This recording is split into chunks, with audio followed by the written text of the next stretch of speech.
పర్టికులర్గా. అన్నిటికంటే ఓ పక్కన ఎండలు పెరిగిపోతూ ఉన్నాయి, 45 డిగ్రీలు. ఆయన మేము మంచినీళ్ళు ఏర్పాటు చేస్తాం, టెంట్లు ఏర్పాటు చేస్తాం అంటే ఇంకా ఆయన పాత బ్రెయిన్లోనే ఉన్నారు. అంటే ఏప్రిల్ 1వ తారీఖు నుంచి 8వ తారీఖు జరిగిన డ్రామా మళ్ళా నడపడానికి రేపు మే 1 నుంచి ప్రిపేర్ అయ్యారు వాళ్ళు ఆల్రెడీ. మనకు ఆల్రెడీ ఇండైరెక్ట్గా ఒక సంకేతాన్ని ఇచ్చారు. మీరు 3వ తారీఖు దాకా ఎందుకు చేయాలండి? మీరు మీ మీ మీ వల్ల కాదంటే చెప్పండి, కేంద్ర ప్రభుత్వం ఒక టీంను పంపిస్తారు, 1 డేలో 24 అవర్స్లో మొత్తం చక్కగా డిస్ట్రిబ్యూట్ చేసి చూపిస్తారు. ఇవాళ ఈ ఇంత పెద్ద ప్రజాస్వామ్యంలో ప్రజాస్వామ్య వ్యవస్థలో మనం ఒకే రోజు ఎలక్షన్లు జరుపుకుంటా ఉన్నాం, ఇంతమంది ఓటర్లని తీసుకురాగలుగుతున్నాం. మీరు ఒక గ్రామంలో ఉన్నటువంటి ఒక 100 మంది అక్కడ ఉన్నటువంటి పేదవాళ్ళకి అక్కడున్న ఎంప్లాయీస్ ద్వారా పెన్షన్ ఇవ్వట్లేదు అనేది చాలా బాధాకరమైన విషయం. అదేమంటే ఎలక్షన్ కమిషన్ మీద ఎలక్షన్ కోడ్తో మీరు ఇలాంటి పిచ్చి పనులు చేయడం తగదు. ఈ ఎండలో రేపు ఏదైనా జరిగితే మాత్రం ఇప్పుడున్నటువంటి ఎవరైనా సరే బాధ్యులు, వాళ్ళ మీద చనిపోయిన వాళ్ళ ద్వారా మీరు వాళ్ళ హత్యలతో సమానం. ఎవరైనా చనిపోతే మాత్రం తెలిసిన తర్వాత మొన్నంటే మాకు తెలియదు, మాకు ప్లాన్ లేదు, సడన్గా వచ్చిందని చెప్పారు. ఇప్పుడు ముందుగానే మేము చెప్తున్నాం, మీరు 64 లక్షల మంది పెన్షన్దారులకి 1,35,000 వాలంటీర్ మన సచివాలయం ఎంప్లాయీస్ ద్వారా మీరు పంచొచ్చు అనేది చాలా క్లియర్గా ఉంది. మళ్ళీ ఎండిఓ ఆఫీసులు, ఎంఆర్ఓ ఆఫీసులు, ఇంకా వివిధ రకాలైనటువంటి గవర్నమెంట్ సర్వీసులో పనిచేస్తున్న ఎంప్లాయీస్ ఉన్నారు. వాళ్ళు కూడా పేదవాళ్ళు అంటే వాళ్ళకి అభిమానం కాబట్టి మీరు ముందుగానే 30వ తారీఖున డ్రా చేసి 1వ తారీఖు ఎట్టి పరిస్థితుల్లోనే పంచాలని చెప్పి మేము మిమ్మల్ని డిమాండ్ చేస్తున్నాం. ఎందుకంటే రేపు ఎవరికైనా ఏదైనా జరిగితే మాత్రం మీదే బాధ్యత అని చెప్పి మేము మరొకసారి చెప్తా ఉన్నాం. అదేవిధంగా ఈ రాష్ట్రంలో ఈ ఎలక్షన్ల అంతా కూడా సజీవుగా జరగడానికి ఏదైనా సరే మనం ఒకటి గుర్తుపెట్టుకోవాల్సిన అవసరం ఉంది. ఈ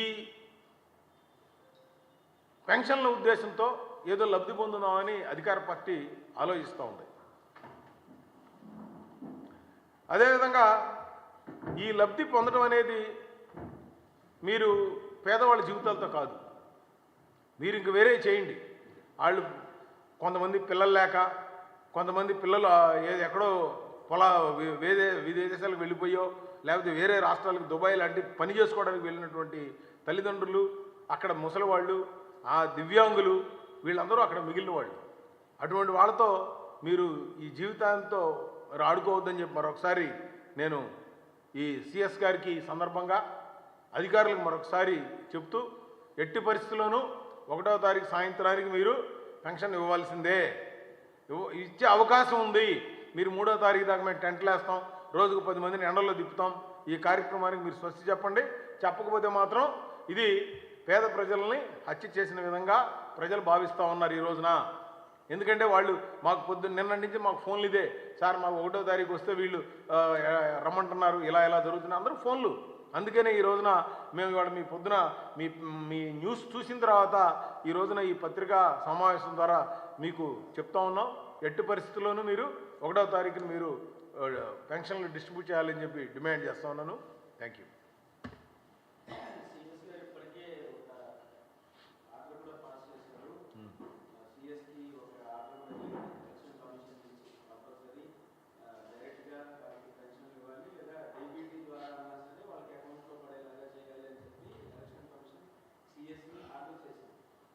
మీరు చెప్పింది కరెక్ట్ అండి. మామూలుగా చాలామందికి 64 లక్షల్లో కనీసం 20 లక్షల మంది అకౌంట్లు ఉన్నాయి. ఆ అకౌంట్లో డబ్బులు వేయచ్చు.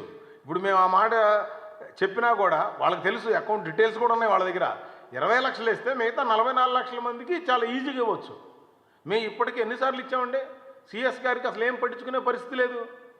ఆయన మరి ఆయనకి ఏముంది, ఇంక 2-3 నెలల్లో రిటైర్ అయిపోతున్నారు ఆయన కూడా. అందుకని ఆయనకి ప్రశాంతంగా ఉన్నారు. మనకేం జరిగితే మనకేంటి, ప్రజలు ఏవైతే అన్నట్టుగా. ఇది ఎంత దారుణం అసలు ఇది.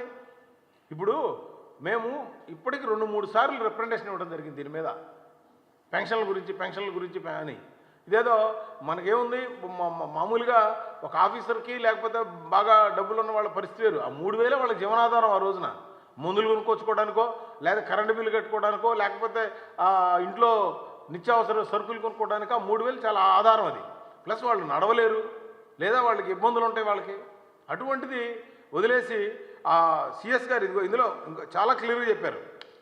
ఏం చెప్పారంటే, మా దృష్టికి అన్నీ కూడా వచ్చినాయి, మీరు చేసినటువంటి ఏదైతే మొన్న ఏప్రిల్ మొదటి వారంలో జరిగినటువంటిది మా దృష్టికి వచ్చింది, దానికి సంబంధించినట్టు మీకు గైడ్లైన్స్ ఇస్తా ఉన్నాం. ఎట్టి పరిస్థితుల్లోనూ మీరు దాన్ని ఎవరికి అసౌకర్యం కలగకుండా చక్కగా నీట్గా ఆయన ఒక లెటర్ రూపంలో ఇంగ్లీషు తెలుగులో చక్కగా రాసి పంపించారు ఆయన. సో అందుకని ఎట్టి పరిస్థితుల్లోనూ ఇది చేయాలి. అట్లాగే నిన్న ఇంకొకటి చూశాను నేను, బొత్స గారు ఆయన రైల్వే జోన్ గురించి ఏదో మాట్లాడతా మరీ దారుణం, అసలు అబద్ధాలు ఆడటానికి కూడా. ఆయన అంటే మేము 2 నెలల కిందటే ఇచ్చామంటారు. అసలు రైల్వే జోన్ ఇచ్చి 3 సంవత్సరాలు అవుతుంటే 2 నెలల కిందట, అది కూడా సరైన అనువైన స్థలం కాదు. రైల్వే జోన్కి ఆ రైల్వే ట్రాక్ పక్కన లేకపోతే ఎక్కడ ఉండాలి, కానీ విశాఖపట్నం నుంచి ఒక 30-40 కిలోమీటర్ల దూరాన్ని ఇచ్చినందువల్ల ఉపయోగం ఉంది. సరే పొజిషన్ ఇచ్చారా? ఇంతవరకు పొజిషన్ ఇవ్వాలి. ఊరనే ఒక జీవో మాత్రం ఇష్యూ చేశారు. ఎలా ఉంటుందంటే వీళ్ళు చెప్పే కబుర్లన్నీ కూడా ఎయిమ్స్ హాస్పిటల్కి 5 సంవత్సరాల నుంచి నీళ్ళు ఇవ్వలేదు, దానివల్ల నెలకు ₹1 కోటి బిల్లులు వాళ్ళ అనుచరులకు పే చేసుకుంటున్నారు. చక్కగా ట్యాంకర్ల ద్వారా నీళ్లు వస్తూ ఉంటే ఆ ట్యాంకర్ల ద్వారా వాళ్ళ జీవనోపాధి జరుగుతూ ఉంది. నెలకు ₹1 కోటి పే చేస్తున్నారు బిల్లులు అక్కడ. ఆ పైప్ లైన్ ఖర్చు 10 కోట్ల రూపాయలు. అంటే 5 సంవత్సరాలకు ఎన్ని కోట్లు పే చేశారో మీరు ఆలోచించండి. ఈ 10 కోట్ల రూపాయలు మాత్రం దీనికి డబ్బులు పే చేయడానికి టెండర్లు పిలిస్తే ఎవరు రావట్లేదు, వీళ్ళు బిల్లులు పే చేయాలి. అట్లాగే వేస్ట్ మేనేజ్మెంట్కి కూడా అక్కడ 3 ఎకరాల స్థలం ఇవ్వాలి, అది కూడా ఇంతవరకు ఇవ్వలేదు. అది వీళ్ళ నిర్వాహం అనమాట. అంటే బొత్స గారు కూడా గుర్తుపెట్టుకోవాలి, ఆయన పీయూష్ గోయల్ గారు ఏదో మర్చిపోయాడు, ఆయన ఒకసారి వెనక్కి చూసుకోవాలి. మీరు చూసుకోండి, వెనక్కి రేపు ఇంటికి పోయే పరిస్థితి వచ్చింది కాబట్టి మీరు చూసుకోవాలా. ఈ రాష్ట్రంలో 5 సంవత్సరాలు ఏ విధమైనటువంటి అవినీతి అక్రమాలకు పాల్పడ్డారు.